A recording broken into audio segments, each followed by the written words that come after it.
The first thing I thought when I first got promoted at work was, oh my God, already? But why?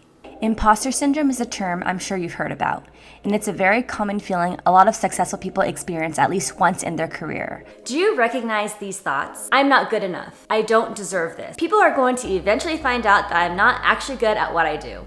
All of that is imposter syndrome, and it's basically when you second guess your own abilities and you feel like a total fraud. You often think that you achieved your success due to pure luck, and it's not because of your own talents or skill sets, and so you don't feel like you actually deserve it. So today, I want to talk to you about how I felt like an imposter in my role as a UX designer in ways that you can deal with it so that it doesn't become too toxic.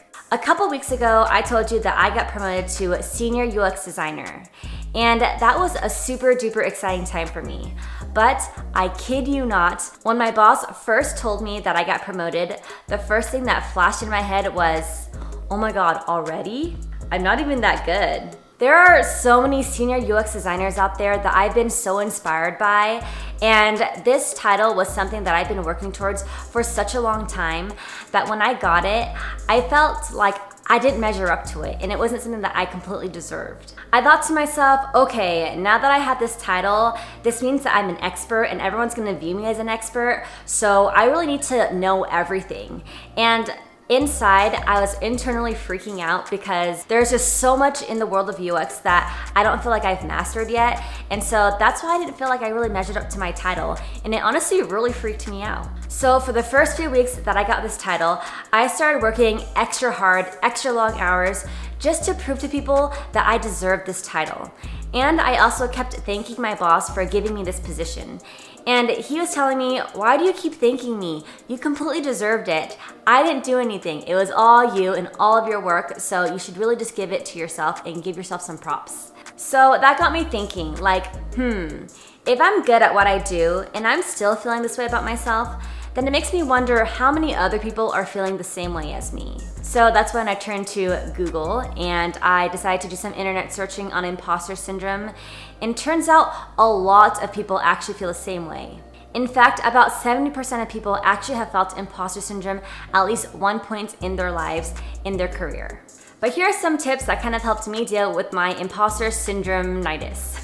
The first tip is to talk to someone about it. Now, feeling like an imposter is something where you feel like you're completely alone and you feel like you don't belong.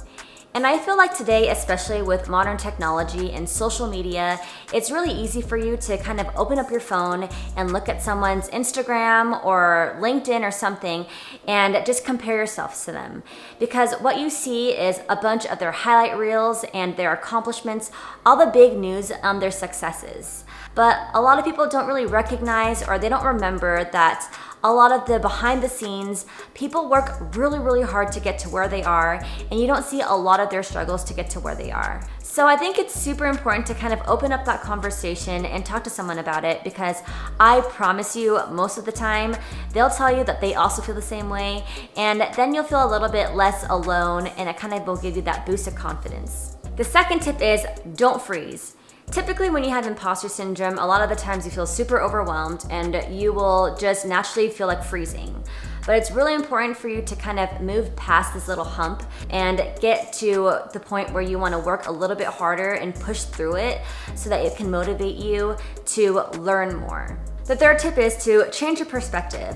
So most of the time when you have imposter syndrome, you might feel like you don't know anything, but if you really think about it, feeling like you don't know anything will actually help you get better, because this will only allow you to want to learn more and you feel like there's a lot of room for growth. So this will kind of push you to ask more questions. And this is great for you because most of the times people who feel like they've already accomplished so much and they're the best at what they do, they don't feel like they need to go any higher. So if you already are good at what you do and you still feel like you're an imposter, then using this to motivate you to learn more will only help you get better and better and better. So use that energy and use that feeling of fear to get better and take action. Pick up a book, watch a video, watch more of my videos, and that will kind of help you get better in learning new things and finding new resources.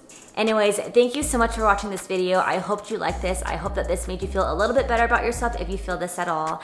And I will see you in the next video. Bye. Mwah.